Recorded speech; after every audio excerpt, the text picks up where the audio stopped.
Late one night, my cousin, Chloe Carter, sent me a photo. In it, William Hale, my husband of 3 years, was fast asleep. Chloe's hand rested on his chest. Her nails painted a harsh, glaring red. The caption read, "If you can't satisfy him, let me take over."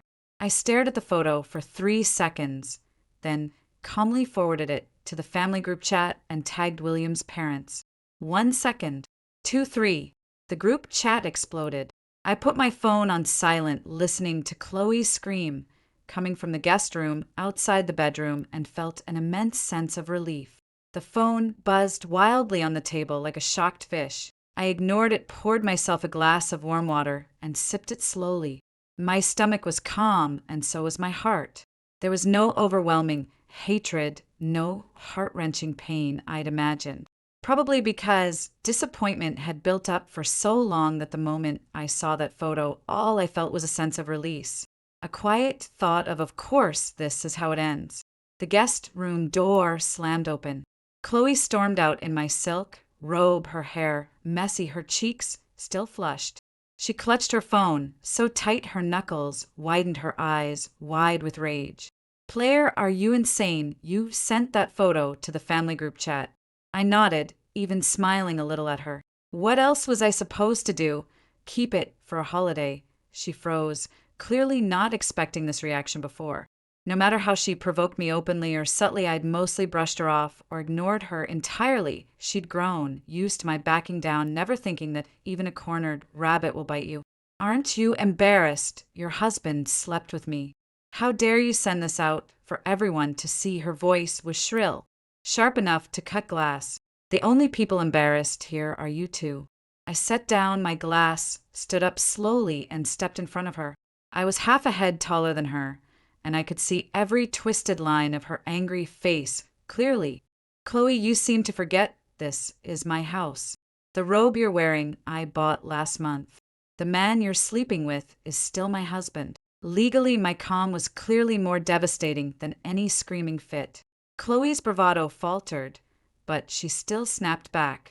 "So what? William loves me. He says being with you is like living with a block of ice-cold, hard unfeeling. He says only I make him feel like a real man." Those words prickled at my skin like 100 tiny needles. Not fatal, but a constant stinging ache. William and I had been college sweethearts, married right after graduation. We built our design studio from nothing together, watching it grow into a respected name in the industry over 6 whole years. I'd thought we were partners, family, an inseparable team. Turns out in his eyes, I was just a block of ice. The master bedroom door opened too. William was finally awake. He'd thrown on a t-shirt haphazardly, and when he saw us facing off in the living room, his face went deathly pale. "Player, Chloe, what's going on?" He wouldn't meet my eyes, his gaze darting everywhere but my face. The second Chloe saw him, her entire demeanor shifted. Her eyes welled up with tears, and she threw herself into his arms, sobbing. "William, look what she did. She sent our photo to the whole family. Everyone's calling me names.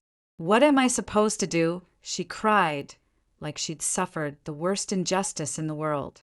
William instinctively wrapped his arms around her, patting her back soothingly before looking up at me with a complicated, guilty expression. "Player, why did you have to be so impulsive?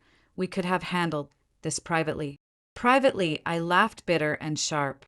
How wait for you to confess? Or wait for her to show up pregnant and force my hand? I pointed at Chloe. "She stayed here last night, said her pipes burst and she had nowhere to go. I took her in out of kindness, and this is what I get. The two of you sleeping together right under my roof." "William, was I impulsive, or did you two push me too far?" William had no answer, his face turning from white to green with shame. Just then my phone stopped buzzing and started ringing.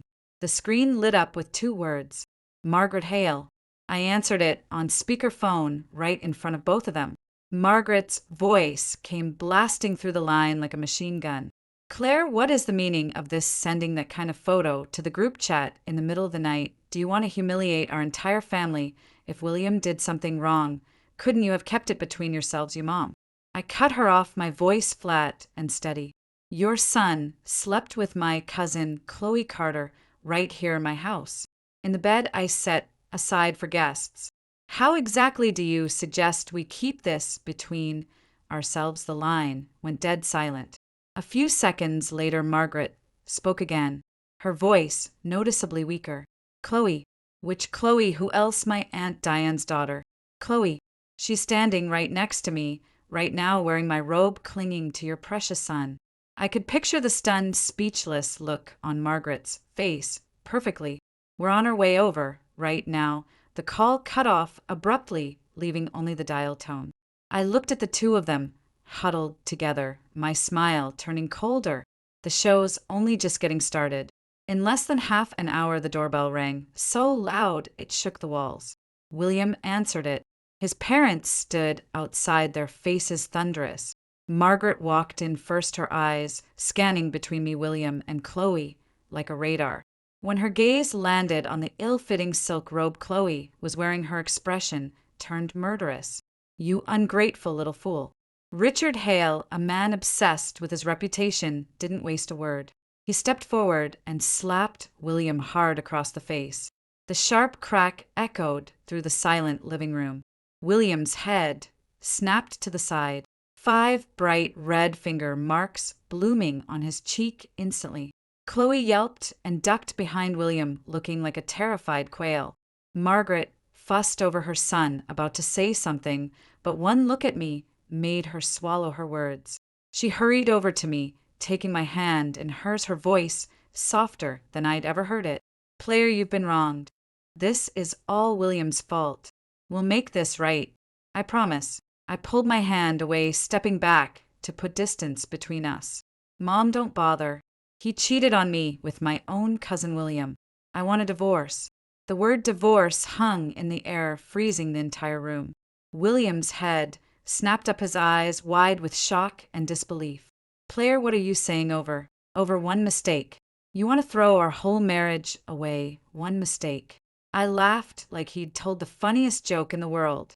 William, do you take me for an idiot? If Chloe hadn't sent that photo to force my hand tonight, how long were you planning to lie to me? I hadn't been blind. The increasingly frequent late nights at work. His phone always face down on the table. The faint whiff of perfume that wasn't mine on his clothes. I'd asked, and he'd always brushed it off as work stress. I'd chosen to believe him, or rather, I'd chosen to lie to myself. We built everything together over all those years. I'd been too afraid to let go, but my reluctance had only let them flaunt their affair right in my own home. I won't allow it. Margaret was the first to object. Every couple fights. Men make mistakes sometimes. It's no big deal. You can't throw your whole marriage away over this. What will people say, Mom? This is not a small thing. I looked her dead in the eye, enunciating every word. This is betrayal. Well, you still can't get divorced. Margaret panicked, her words spilling out, unfiltered. Your studio's just taking off. A divorce now would ruin everything. And besides, player, what kind of future do you have as a divorced woman who's going to marry you? That's my business, not yours. My patience was running thin. William, the first, won't say this again. 9 a.m. tomorrow at the county clerk's office. As for the property split, I paused, my gaze sweeping over William and Chloe. All our marital assets. This house, the cars, the studio shares, split 50/50ths. I'm only taking what I'm owed. No way. William and Chloe shouted in unison. Chloe poked her head out from behind William, urgent and shrill. The studio is William's life's work. Why should you get half the house? Is in William's name too. I laughed coldly. The down payment for this house had come from my parents. I'd put it in William's name because he'd sworn he loved me, that he wanted to give me a home, that the name on the deed didn't matter. I'd been young and stupid, blinded by love, and I'd believed him. As for the studio, every idea, every client, every bit of success had my blood, sweat, and tears in it. Now suddenly it was all his. Chloe, do you even have a right to speak here? My voice turned icy. Who do you think you are? Chloe's face flushed bright red. Speechless, William finally found his voice, frowning with that infuriating sense of entitlement. Player, don't be so aggressive. I ran the studio. You just helped out on the side. The house is premarital property. You have no claim to it. If you want, you can have the car, and I'll give you an extra 2,000. Let's end this amicably. No need to make a scene. 2,000, 20,000, to buy 6 years of my youth, my work, my love. I stared at the man in front of me, and he felt like a complete stranger. The man who'd made me hot herbal tea for cramps when I was on my period. Who stayed up late with me when I worked overtime. Who told me, Claire, you're the whole reason I worked so hard that man might have never existed at all. William, say that again. My voice was soft but sharp with ice. Richard had been silent this whole time, but now he cleared his throat, speaking with the patronizing tone of an elder player. William has a point. You're young. Don't burn all your bridges. We were family once. Dragging this through court won't do anyone any good. The house is premarital. It has nothing to do with you. You helped with the studio, but William did most of the work. 20,000 is more than fair. The whole family, altogether counting every penny like we were haggling at a market. They must have thought I was still the same Claire, the one who backed down again and again to keep the peace. I burst out laughing until tears prickled my eyes. Fine, more than fair, you say. I nodded, picking up my phone and dialing a number.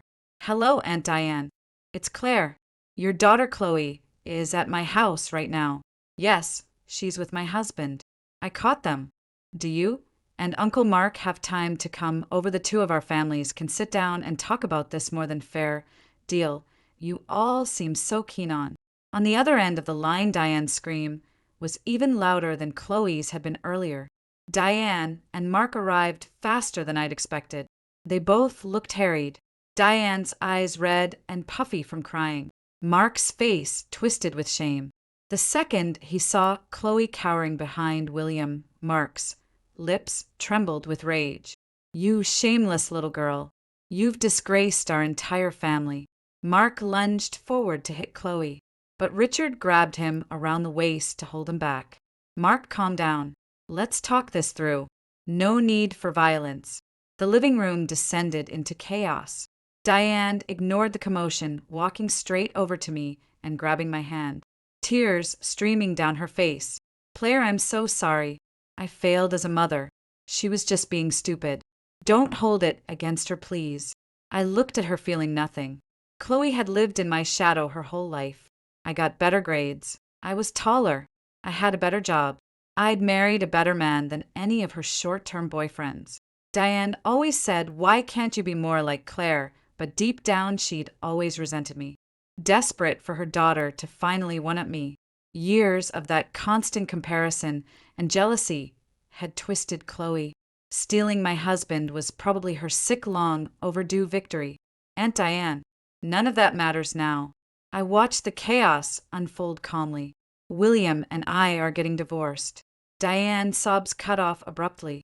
Across the room, Mark had broken free of Richard's grip, pointing a finger in William's face and yelling, And you little weasel, what did you promise my brother-in-law? You said you'd take care of Claire forever. This is how you keep that promise. I'm telling you, this isn't over. William hung his head, too ashamed to speak. But Margaret wouldn't stand for it. She stepped in front of her son, hands on her hips, yelling back, Mark, what is that supposed to mean? It takes two to tango. If your daughter hadn't thrown herself at him, William would never have done this. You can't even control your own kid, and you have the nerve to yell at us. Thrown herself at him. Your son's no saint. There's no smoke without fire. Just as the two families were about to come to blows, I spoke up. My voice wasn't loud, but it cut through the noise and silenced everyone. Enough. All of you. I walked over to the coffee table, pulled a thick stack of documents out of the drawer, and dropped them on the table with a loud thud. These are copies of every project, contract, client file, and financial statement from Hale Bennett Design from the day we founded it to now. William's face went pale. What are you doing with those? What am I doing? I smiled at him. William, you just said you ran the studio, and I only helped out on the side, right? I picked up the top document. This is our first big client, the Starlight Bay residential interior design project. The client specifically asked for my designs because his wife loved the work I'd published in design magazines. You begged me to let you work on it with you, said you wanted to build experience. I picked up the next one. This is the Blue Mountain coffee chain design, the project that put us on the map. I pulled 3 all-nighters to come up with the Core 6 system in space concept. What were you doing playing video games with your friends? I went through the stack one by one, listing every detail. This one, the Windfield Park landscape design client, was my college professor's referral. This one, the Cloud View Residences sales center. I secured the investment. With every word, William's face got whiter. By the end, he was ashen, his lips trembling, unable to say a single word. I threw the papers back on the table, the sound sharp as a whip crack. William, without me, this studio would never have existed. Now you're saying I just helped out on the side. The room went dead silent. Everyone was stunned, even Margaret, who'd been yelling nonstop. Richard looked at me for the first time with something like weariness and respect. So I looked around the room, finally fixing my gaze on William. I'm asking for 50 of the studio shares and 50 of the equity in this house. Is there a problem with that? The house is premarital property. Margaret made one last desperate stand. Is it I pulled another paper out from under the stack? This is the bank transfer receipt for the down payment my parents sent you. 5,000 every last cent. It clearly says housing payment on the memo. Mom, do you want to take this to court and let a judge decide if that's a joint investment? Margaret had nothing left to say. She'd never imagined that the quiet, obedient Claire she'd always looked down on had kept every single piece of evidence. I wasn't stupid. I just cared too much about us. And now that care was gone, burned to ash. I still don't want a divorce. William finally spoke, his voice rough and horsero. Claire, I'm sorry. Just give me one more chance. I'll cut Chloe off completely. We can go back to how things were, please. He stepped toward me, reaching for my hand. I stepped back, disgusted. Go back to how things were. I looked at him, equal parts bitter and sad. William, do you know what dirty means? You touched her. If you touch me now, I feel sick to my stomach. My words cut him like a knife. He froze in place, all the blood draining from his face. Chloe, who'd been hiding behind him this whole time, suddenly lunged forward, standing between us, like a mother hen protecting her chicks. Claire, stop being so cruel. William already apologized. He says he loves me. Why do you keep clinging to him? You can't have his heart, so you're trying to ruin everything he has. Is that it? Her logic was as warped as ever. I didn't bother arguing with her. I looked straight at Mark. Uncle Mark, your daughter stole my husband, and now she's trying to steal my property. What do you think we should do about that? Mark's face turned bright purple with rage. He pointed at Chloe, his hand shaking so hard he could barely speak. You get home right now. Now he grabbed Chloe by the arm and dragged her toward the door. Chloe screamed and struggled. I'm not leaving. I'm staying with William. Dad, let go of me. Diane cried and tried to help pull her away. What had started as a confrontation had devolved into a full-blown spectacle. I watched it all coldly, feeling no satisfaction, only endless exhaustion and absurdity. This was the man I'd loved for 6 years, the man I'd given everything to, and this was my family. What a joke. In the end, Chloe was dragged out by her parents. Before the door closed, she yelled through the gap, Claire, you wait. I'll make you regret this. I'd wait. I'd love to see her try. The 3 Hales were still standing in the living room, the silence thick enough to cut with a knife. Richard cleared his throat, trying to smooth things over. Claire, look at this mess. We were family. There's no need for this. Uncle Richard, we won't be family soon. I cut him off. My terms won't change. Either we sign the divorce papers amicably, or we go to court.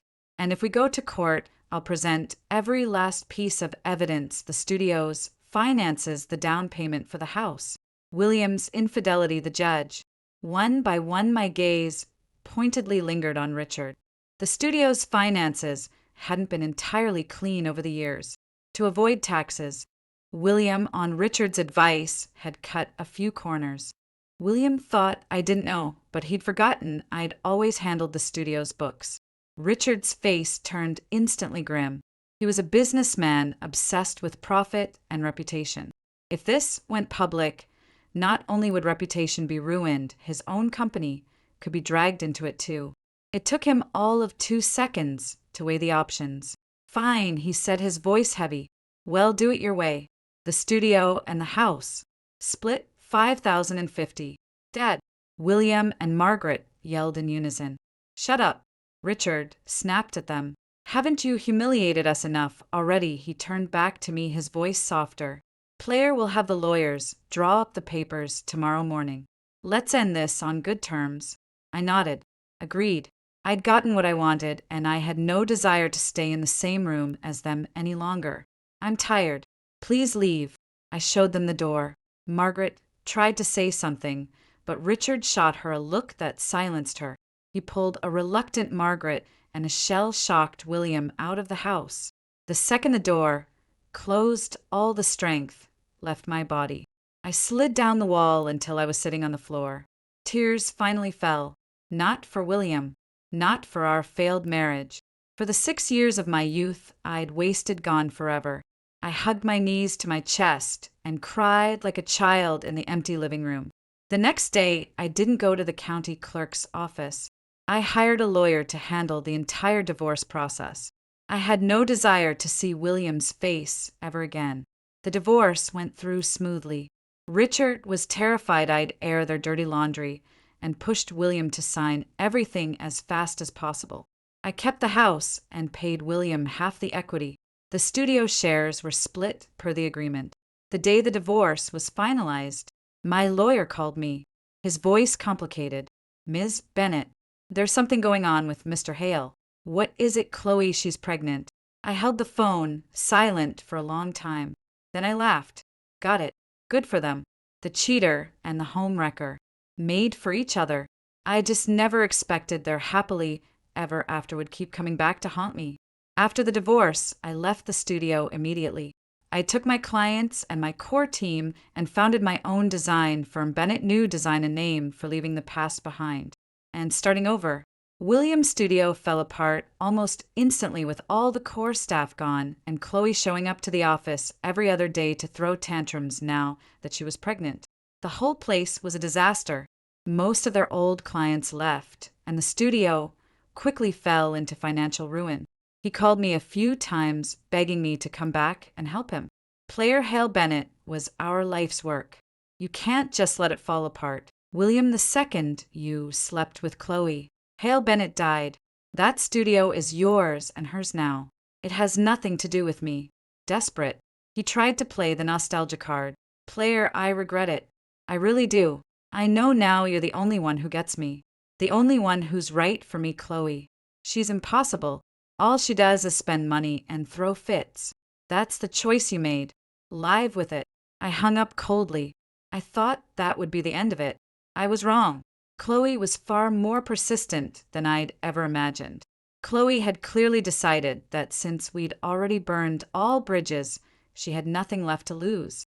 She started spreading lies about me to all our mutual friends, painting me as cruel and heartless. Claire is so cold. They were married for years. And now that William's having a hard time, she won't lift a finger to help him. I heard she took all the best staff from the studio 我没 too. 事， That's 只是 just 审计压力 cutting the 太 legs 大 out，from 有点 under 头 him. 晕。 She 我虚 only 弱的 married 低 him 声 for 说 his money， 他扶我到沙发 anyway. Now 上， that she's 端水给 successful, 我 she dumped him. 揉着我的 What 肩 a 膀， selfish, 拼命想赎 ungrateful 罪。 wretch. 都是我的 When 错， I heard 泪 these 水盈 rumors, 眶 I just 我很抱歉 laughed. 别说 She 了， was the 我 one 轻 who'd 声打 sent 断 that，photo. 手指抚上他的唇 Forced me， 过 to 去的事 face 就 the 过 truth. 去了。 Now 重 she 要 was 的 playing 是， the 我们一 victim, 起解决， rewriting 我们会 history. 度过难 My 关。 friends 话 were 说出 furious 口像 and 吃了灰 defended 烬， me in the group 但对 chat. 利亚姆却有 Chloe 魔 was the 力。 one 她 who 带着 cheated 纯粹 with 的崇 Claire's 敬 husband. 看着我， Claire's the 紧紧 victim 抱住 here. 我， How 在 are 我 you 肩 blaming 膀 her? 上嚎 Chloe 啕大哭。 replied 谢谢你， immediately. Cheated 奥黛 in 丽， love. 谢谢你没有放弃我，我发誓余生都会补偿你。他完全误入屠宰场，真心相信我已经原谅他，还爱着他。接下来的几天，我继续演戏，柔声安慰，给他虚假的银行贷款希望，他变得顺从如羔羊，等待我的拯救。全然不知我只是在喂肥他，为最后一击做准备。我选了一个周六晚上，诺拉安全的在康利迪格祖父母家过夜。我没做晚饭，只煮了黑咖啡，把客厅布置得像法庭。利亚姆从车库走进来，看见我坐在皮椅上，面色如石。坐下，我们需要把事情说清。我冷冷说道。我把证据一件件摆在咖啡桌上，私家侦探的外遇档案，克洛伊的 HIV 病例，法务审计显示的80万美元贪污证据，以及最终签署的法律合同，把100%资产和股份直接转给我。利亚姆的脸彻底崩塌，意识像货运列车般撞击他。他的善意、原谅、银行贷款，都是精心设计的操控课程。奥黛丽，他结巴，下颌颤抖，我露出残忍、捕食者般的笑。你真以为我那么蠢吗？会哭着原谅你，毁掉我的公司，和我最好的朋友上床？你严重低估我了，利亚姆。10年间，我给了你一切，我的心、信任、公司高管职位。你给我什么？欺诈、谎言，还有致命病毒的暴露。利亚姆滑下沙发，跪在木地板上，抓住我的腿。我太蠢了，奥黛丽，请原谅我，我什么都愿意做。我去戒毒，我去心理治疗。他泪流满面，鼻涕横流，但他的泪水只让我更加厌恶。我抬腿踢开，后退，原谅你。你在伪造第一张发票的那一刻，就已经放弃了被原谅的权利。就在这时，门铃猛烈响起。我知道是谁，走过去，猛地拉开门。克洛伊面容憔悴，精神失常，冲进屋。他在哪里？利亚姆在哪里？他尖叫，看到利亚姆跪在地上，文件散落一桌，盲目的愤怒瞬间化作恐慌。这是什么？奥黛丽，问问你男朋友吧。我交叉双臂，利亚姆抬头，脸上满是毒液般的仇恨。都是你的错，你毁了我的人生。你操纵我，你承诺要离开无聊的老婆和我在一起闭嘴。你这个变态的混蛋，你明知道自己有病却没告诉我，你几乎谋杀我。利亚姆猛地站起，冲他而去。他们开始尖叫，揭露所有肮脏细节，把所有丑事在我客厅里公之于众。我站在一旁，冷眼旁观。克洛伊突然抓起一把沉重的黄铜开信刀。你毁了我的人生，我要杀了你。他冲向我，我早有准备，顺势后退。利亚姆本能反应，跳到我前面挡住他。混乱中，锋利的黄铜刀在利亚姆前臂划出一道生而参差的伤口，鲜血立即喷出，浸透他的白衬衫。混蛋！他怒吼，抓住自己的手臂。克洛伊愣住，刀掉在地毯上，猛然意识到自己做了什么，屋内瞬间死寂。我抓住机会，拿出手机拨打911，911，请问紧急情况是什么？是的，我需要警察和救护车，快点！家里有一个女人用武器攻击我们，我丈夫流血严重，请快来！听到警察二字，克洛伊脸色瞬间苍白，掉头跑向夜色。利亚姆倒在地毯上，抓着流血的手臂，抬眼看我。痛苦与彻底的失败交织，大结局到来了。远处，警笛声回荡在郊区。我冷静地从公文包拿出最后一份文件，离婚协议书，放下一支笔，在他面前签下它。我深意无情，立刻签，给我完全抚养权。当警察进门时，我会告诉他们，你是为保护妻子而被刺伤的英雄。我不会起诉，你可以离开。利亚姆看着我，握着流血的手臂，哀求一丝怜悯。那钱呢？公司股份呢？他虚弱地问。我冷笑，你脑子坏掉了吗？3天前你签署的合同不记得了吗？这房子、车子、公司账户，100%都是我的，你只带走身上的衣服，这就是你应得的。他可怜的希望彻底变为仇恨。你策划了这一切，你是个精神变态。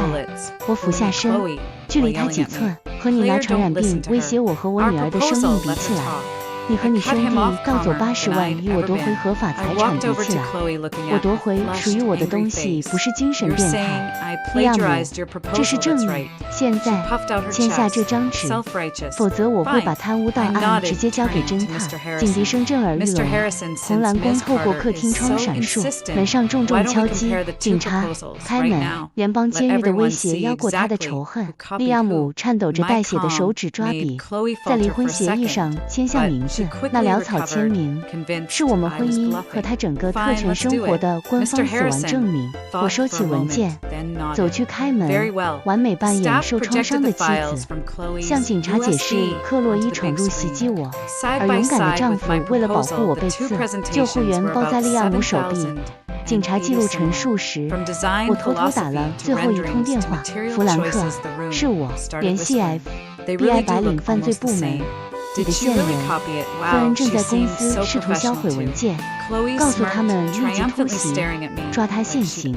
我挂了电话，望向厨房窗外，纽约的夜空清澈明亮，但对他们3人来说，末日已至。接下来的几周完全按照我的安排进行。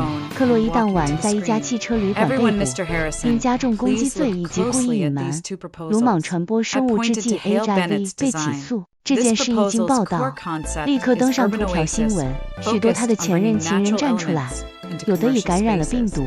地方检察官对他严厉起诉，他最终接受了认罪协议，判处8年州监狱。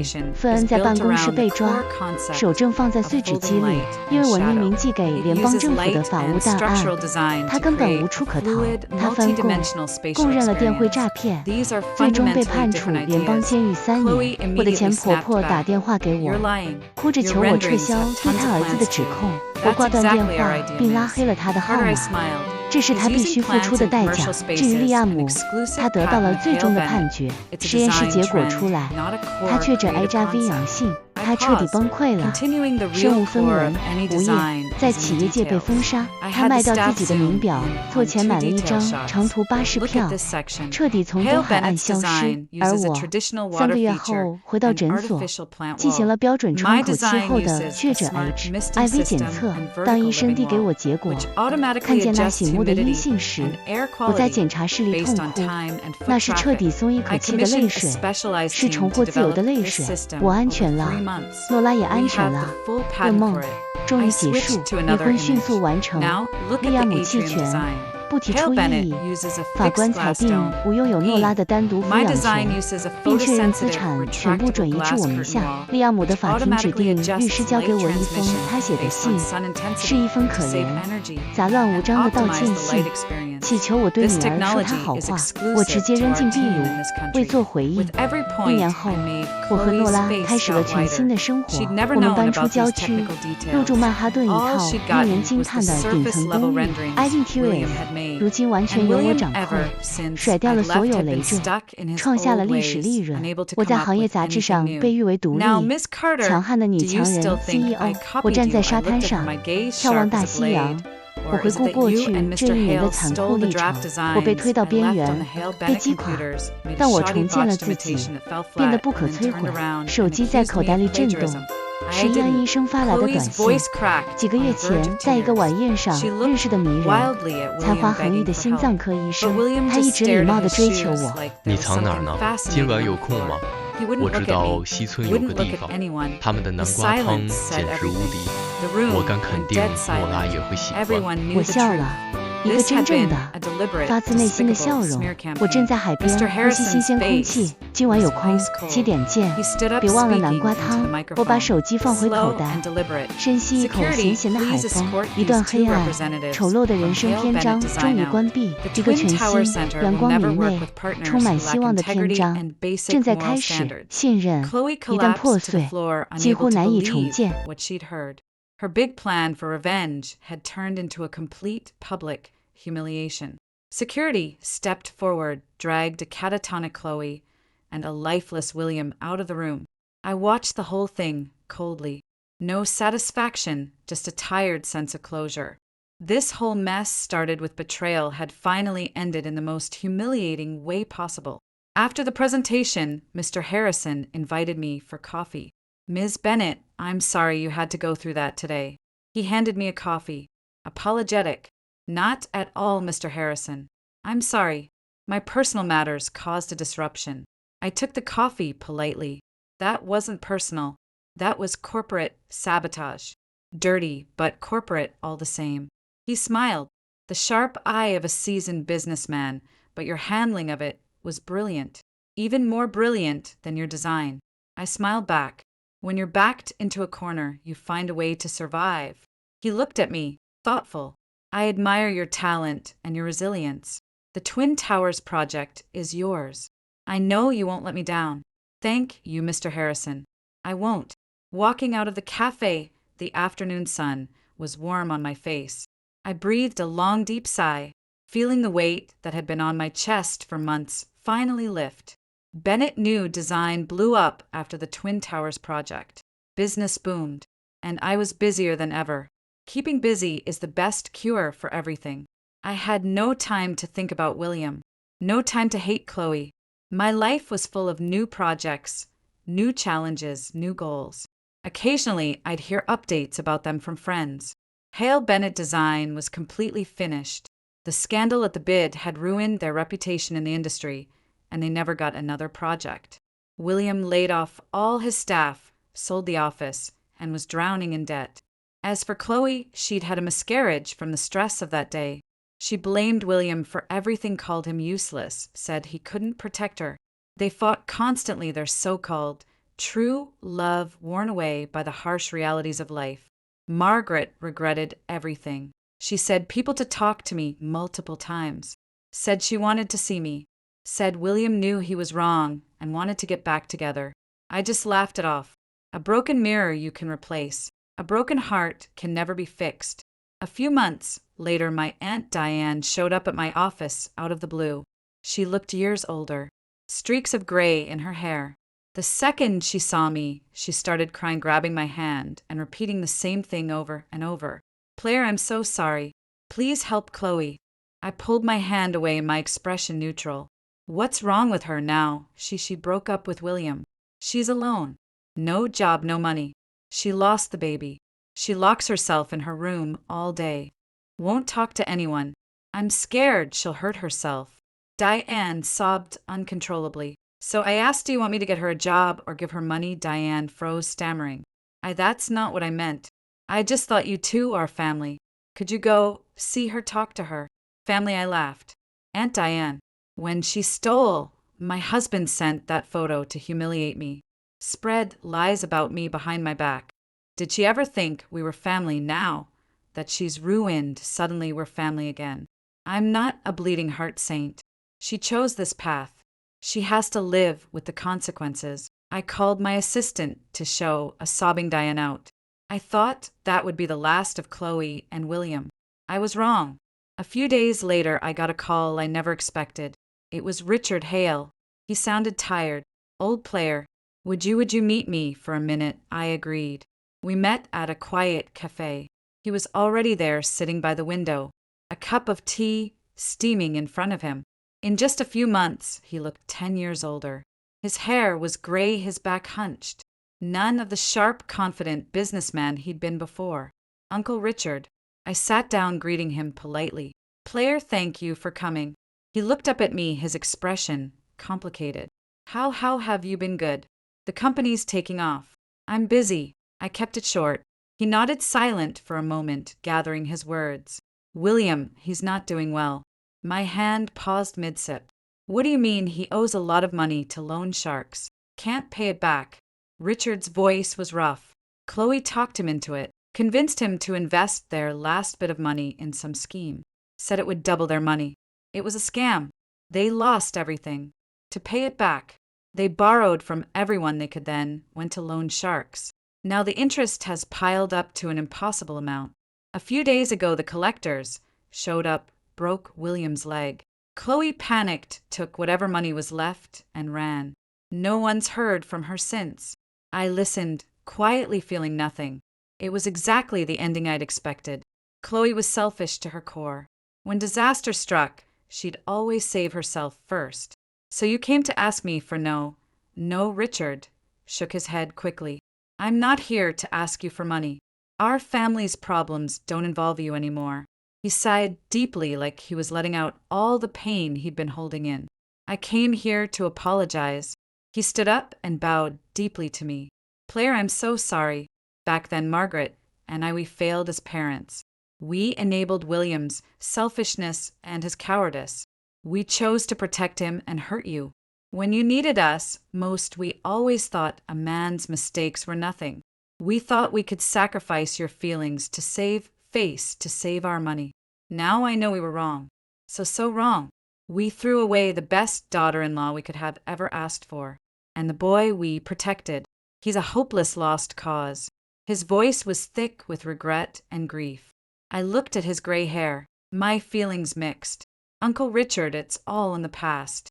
I said, "Please sit down." He sat back down, his eyes wet. "It's not past for us." He shook his head. "William's life is over. Margaret and I will spend the rest of our lives regretting this. I came here to tell you we know we were wrong, and to ask you one favor. Go ahead, William. He keeps asking to see you, says he has so much he wants to say to you." Richard's voice was pleading. "I know this is too much to ask, but just for closure for both of you, I was silent." See, William the first had no desire to. We had nothing left to say to each other. Looking at Richard's old, earnest face, I couldn't bring myself to say no. He'd been my father-in-law once. "Okay."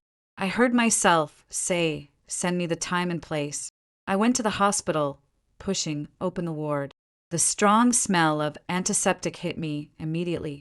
William lay in the hospital bed, one leg in a thick cast, propped up.